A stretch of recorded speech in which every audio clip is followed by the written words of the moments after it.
Hello everybody and welcome to a new video. If you're a new viewer, welcome. If you are a returning viewer, hello, welcome. Thank you so much for your support. Today's video is going to be about the 12th house. And I know in my last 12th house video, I said that I wasn't going to make any more 12th house and insert 12th house description here videos, but I just had a feeling that wasn't going to be the case because so many things get brought up. So many things are triggered and are reminisced about. And so I had to come and make a video about the 12th house again because actually recently I had been thinking a lot about the dark. I've been thinking a lot about the way that I show up, the way that people react to me.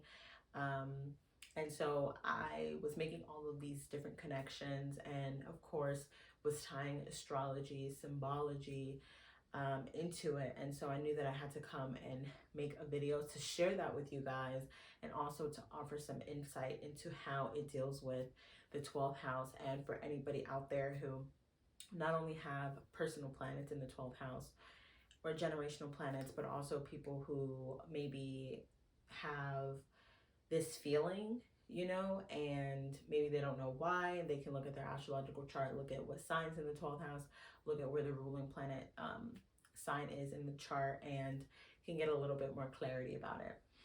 So let me first start with talking a little bit about me as a child. So when I was younger, I was very pretty much to myself. I mean, I've always been pretty extroverted, but for the most part, I'm pretty to myself, just because there's so much energy going on, like in general. And I'm going to refer to the 12th house as the house of the ether a lot in this video as well, because I think it's really important to keep in mind that the 12th house is this hidden house, right? And this house of the unseen, the forgotten. Okay, and something that I noticed is that the fifth element is often forgotten. It is the unseen element. So I'm going to be referring to that a couple of times throughout the video. And so that's a lot of how my childhood was. It was a lot of me just kind of like looking around and really kind of feeling the energy of different things that you could not see with the naked eye. You know what I mean? And so if you know, but also if you don't know, I have Sun, Mercury, Uranus, Neptune, and Jupiter in the 12th house. So just in relation to, let's say, in terms of communication, right? It was very so much, I was to myself and I was quiet because there was so much going on energetically that I did not have the words for when I was younger. Now I have like all the words for it. And I'm like, I'm still finding different words and different phrases, and some things I really don't think there's going to be words for it. However, I've learned a lot throughout the years and learned how to communicate certain things and what I mean. And so I didn't have that as a child. So because I didn't have a way to explain a lot of things, I was pretty quiet. And so a lot of people assumed a lot of things about me. A lot of people assumed that I was upset or that I was, there was something going on with me, which wasn't the case. I just didn't know what to say, or I didn't have anything to say. And that was another thing as well. I was very much like, if I don't have anything to say, I'm not going to say anything, and I think that it kind of disrupted a lot of people's, I guess, perception of, communication and things of that nature. I was very comfortable in silence. I could be with people and silence was just, that was great too. I wasn't uncomfortable in silence or awkward in silence because, I think silence is one of the most natural, organic, sounds. So I never had an issue with that. And I liked silence because in silence you can really feel a lot. Now, don't get me wrong, even the loudest person in the room, you can feel how they're feeling, you know?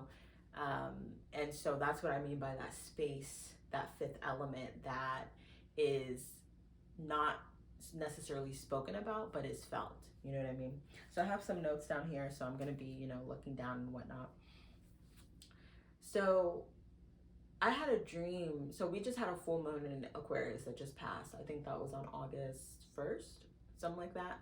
So I was looking in my dream journal at the August new moon, which happened earlier this year in January. And I was just, preparing myself for how this, what themes were going to show up within this full moon. And in one of the parts in this dream, so one of my early childhood friends, she was actually my first friend. She was also an Aquarius, born a week before me. She was in this dream, and she's like never really in my dreams. So in this dream, long story short, we were in the basement. And the basement is also a symbolism of the 12th house, the basement and also the attic.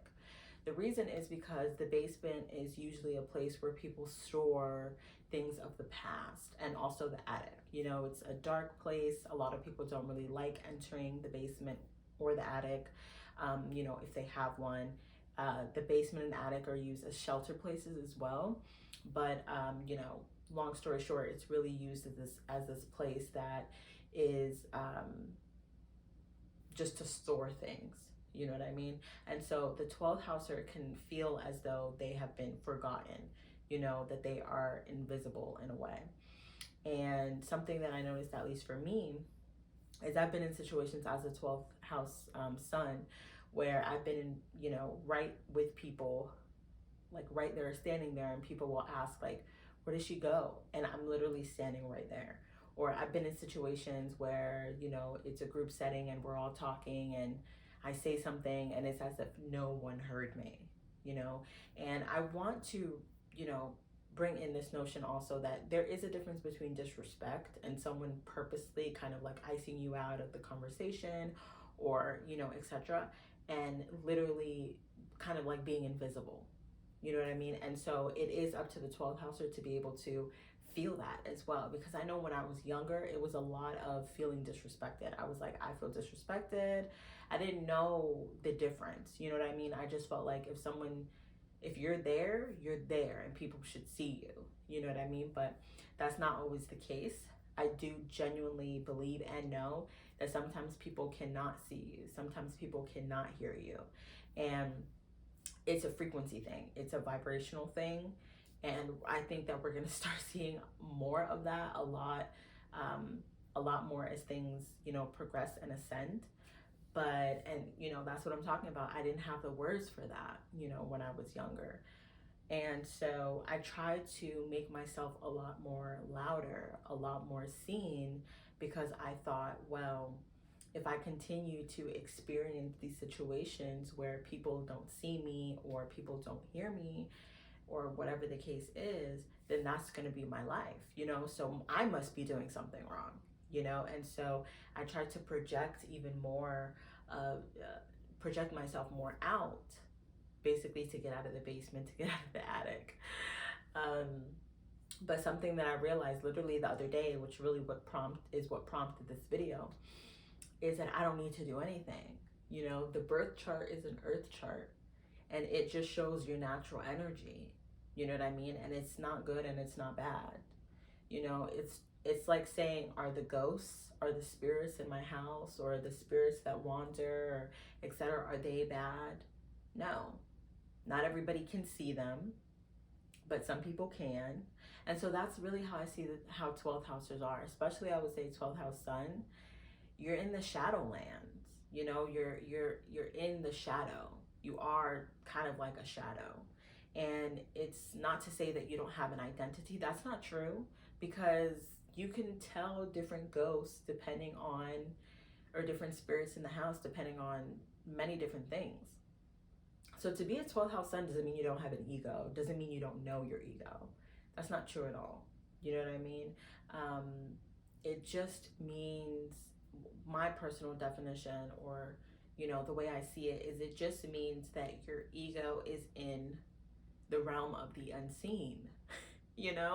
And so I was watching Charmed the other day, and it was this particular episode where these two spirits of Leo's past was like super revengeful and wouldn't let go. Okay, we're going to talk about this because the 12th house is also the house of letting go. Okay, so they would not let go of, the past transgressions that they had with Leo. So they had been waiting like many years in order to get back at Leo, or get back at one of Leo's descendants. Okay, and in this particular episode, they had garnered up so much energy to the point where they were able to materialize their body in certain circumstances in order to terrorize Leo and his loved ones. So I just kind of want to put that there because it's different ways, right, that can happen depending on the personality of that particular spirit, of that particular person. So to be in the shadows is not a bad thing. It's not a good thing. It just is, you know?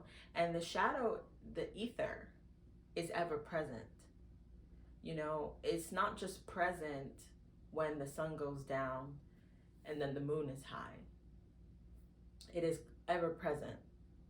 So for me as a 12th houser, what I noticed especially is that I notice nuances in energy. I think that's more so maybe towards Mercury, but anywho, I noticed a lot of nuances in energy. And like I said, when I was younger, I didn't know what it meant.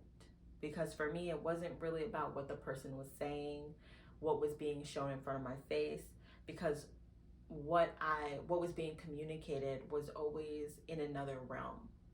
It wasn't here, and I couldn't explain it. Okay. So let's talk really quickly about letting go. So in the 12th house, you have to be willing to let go of whatever idea you have of your ego, right? Because I thought my definition and my idea of my ego has gone through so many different stages, you know? But when I got into this spiritual awakening, the idea of my ego was that my ego was suppressed by those around me, right? By my parents in some way, shape, or form, because that's what I was reading, right? So it was like, oh, my son's in the 12th house because of XYZ, you know? Then it was like, I need to exert my ego, because if not, then I'm not doing my ego, you know, if I don't, then I'm doing my ego a disservice. And then now I'm at this place where I am so comfortable with who I am and where my ego naturally operates from, because that is its natural, that's where it's naturally operating. So who am I to, you know, disregard that? Try to project my ego so much out so that people who don't see me because they're not supposed to, if I'm going to be completely honest, or they don't want to or whatever, so they can see me. Why do I need to do that? I don't need to do that, you know? And so that 12th house is the energy of letting go. So for example, I have Aquarius in the 12th house. I made a whole video about having chart ruler in the 12th house, and especially as it relates to friends and groups. So I have to let go of my ego when I'm in a group setting. My voice is not being heard. My ego is my presence is not being acknowledged. Okay, then that tells me that what? This group, this friend is not for me. They don't see me, they don't hear me. They don't value my wisdom. You know, XYZ, whatever you have there.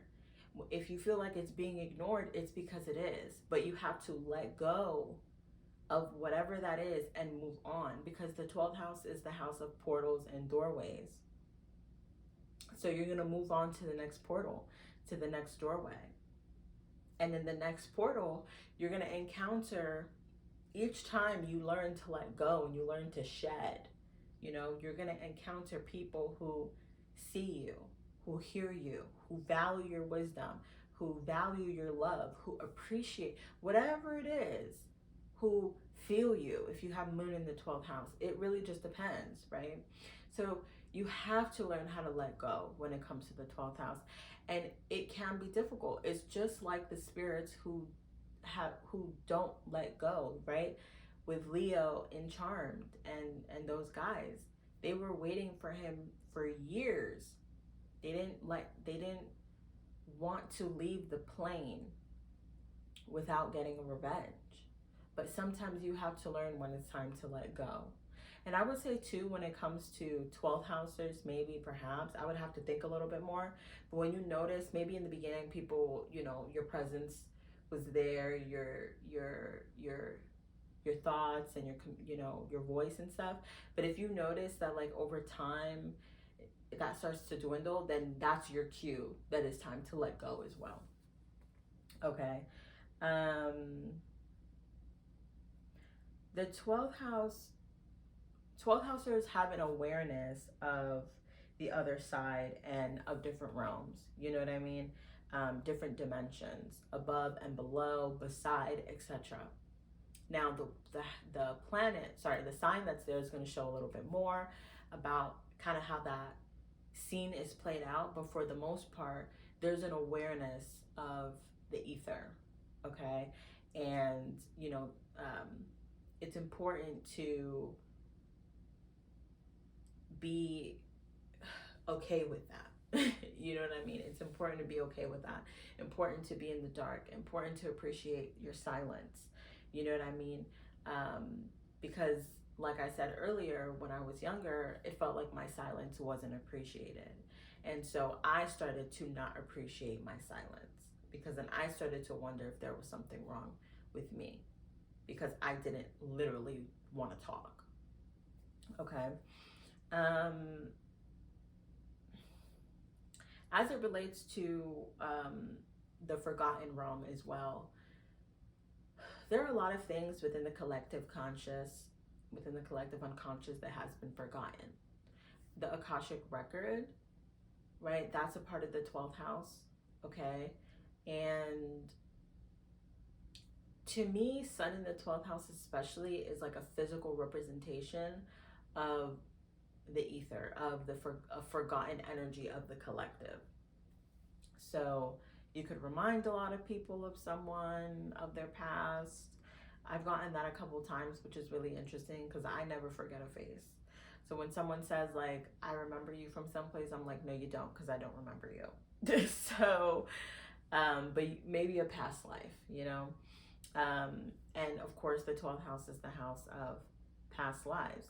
So remember, the shadows may be invisible to the naked eye for some people. However, it is always felt. And so as a 12 houser, I've learned to understand and to appreciate my ability to feel into spaces, and my ability to walk in the shadows, to be there but not be there. And I recognize that because of experiences that I've had in the past, where I've literally been ignored or literally not been seen, but then in other spaces where I have been seen. And sometimes there's spaces where a 12th houser is being stalked. You know what I mean? And I'm talking about from the sense of someone is hyper aware of you. Now that's a really interesting phenomenon, if I'm gonna be completely honest, because now I'm thinking there's somebody I know that when I first met him, he was so hyper aware of me. And it was so weird because usually during that time when I met him and stuff, and when I was younger, that was not the case. I was pretty much always in the background. That's the 12th house. You're always in the background. And it's, I want to talk about the background a little bit more because I'm going to touch on demonology right now. And the 12th house is seen as the house of the guardian angel, right? And of angels and stuff. And if you have Jupiter in the 12th house, a lot of people say, you're being protected by your guardian angels. So this is personally what I think about that. So number one, if you got planets in the 12th house, number one, everybody has friends on the other side. Whether you're talking about ancestors, spirit guides, friends from other realms, familiars, whatever you want to call it. Everybody has friends on the other side, okay? When you start looking at the planets and the sign, you will learn a little bit more, okay? So to me, the energy of angels is a physical energy. if I'm going to be completely honest. So, for example, this is the person who sees something before you do and says, like, watch out, you know? And to me, angels are, like I said, they're a lot more physical and a lot more in your face, but you don't recognize that it's an angel. Does that make sense? So, to me, it's very like savior energy, if that makes sense. Not in like a martyr type of way, uh, but I hope you guys get what I'm saying. So if somebody's like, perfect example, you know, in the movies, like whenever there's like a huge catastrophe and there's that little kid that's walking around, don't know what's going on, and they of course somehow got separated from their parent, and then you have the superhero or somebody who comes to swoop them. That's angel energy. It's in your face, it's physical. He literally saved that child, right? Or they literally saved that child. Demon energy is behind the scenes. This is unseen forces that come to your aid. Okay? That's personally how I see it. So I know demons get a lot of bad rep. The word, and it's, and just even help from the other side, if you know, catch my drift, um, gets a really negative connotation, but that's how I see, like, that's how demons work, that's how angels work. Angels and demons are the same, but they do different things, and they're also not the same. Okay? So, but it's two sides of the same coin, is basically what I'm saying. Let's see here. So another example that I want to give about the 12th house and about shadow, right, is like, for example, and I'm sure everybody has had this experience once or twice. Let's say you wake up in the middle of the night and there's a pile of clothes in the corner of your bedroom, you know, and your imagination just kind of runs wild, and you're thinking like, what is that thing in the middle of my bedroom? And it like shape shifts and all this stuff. You run to turn on your light so you know that you're safe, and you just see that it's a pile of clothes. That's also a perfect example of the 12th house, literally. Okay, because it's like you are making whatever it is be whatever it is. Okay, because you can make the shadow realm into whatever you want. The realm of the unseen, hidden realms. Everybody has a hidden realm, is a hidden realm, just in and of itself. Everyone is a portal. And I have an episode on my podcast, Sit in That Party, where I literally talk about portals and how people are portals. So that's the second episode, actually. And it's important as a 12th houser to recognize what kind of portal you are, what kind of access that you give others, okay? Because you are a direct kind of line to other realms, you know? Everybody has, you know, a realm. But then as a 12th houser, you have access to other realms, you know? So it's like a realm within a realm, within a realm within a realm. You know what I mean? And so I think it's really important for 12th housers to recognize that, and to not be ashamed of sitting in silence in the background. When I'm like, as I'm thinking about it, it can be really creepy. I'm not gonna lie. Like, I'm imagining, like, you know, the movie, like a movie scene, right? And you have the actors who are literally, you know, and then you have the cameras and all that stuff, and then you have the entire crew around in the dark. You know, it can be a little bit creepy. You know what I mean? But that's just one example. You know what I mean? It's not like that it's not literally that kind of energy. And I would say the movie scene energy is maybe more like if you have like Leo in the 12th house. You know what I mean? So it really depends. Okay. Let's see.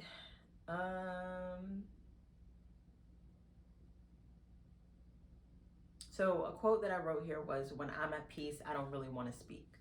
So again, like I said earlier, sometimes when I was quiet and I didn't really want to speak and stuff like that, people kind of would have these assumptions about why something was wrong with me or why I didn't want to speak. But really, it's like I noticed when I'm at peace, I don't want to speak. And there's nothing going on with me. You know, I'm fine with silence. Okay. And just to speak a little bit more on demonology, another reason why I was actually thinking about demonology recently, which has been like a couple of weeks now, was because I was thinking about the symbology surrounding demons. Okay. And what are demons really known for in terms of, you know, symbols? The dark, silence, you know, that brooding kind of like, is it brooding? I don't think that's the word, but anyway, um, you know, that kind of energy. And I was like, that's literally 12 housers. That's literally 12 house energy. Like, I am always in the background, even when I don't want to be, you know, or even when I've tried so hard to not be. You know what I mean? And that's kind of how it is. Like, if you think about like a spirit that materializes itself, it can only materialize itself for so long. And even if it were to materialize itself and be amongst people, it's still a different experience, you know, and it's something to embrace. It's something to be one with, to be one with the shadow realm, because the shadow realm is all around us. And if you have 12th house planets, especially Sun, especially Mercury, I would say Moon too, but you know, especially Sun, I mean, get right with your friends on the other side, you know? Um, so I think that's pretty much all I have to say for this video. Again, I am doing astrology and dream readings. So if you're interested in that, the link will be down in the description below. My podcast, Sit in That Party, is on Apple Music, well, Apple Podcasts, Spotify, and anywhere that you can have, you know, you can stream podcasts. And my donation links are down below if you ever feel inclined to send a donation because you like the topics of the video or you just want to help out in any way, shape, or form. That is greatly appreciated. Thank you guys again so much for watching today's video, and I will see you guys on another video. Bye.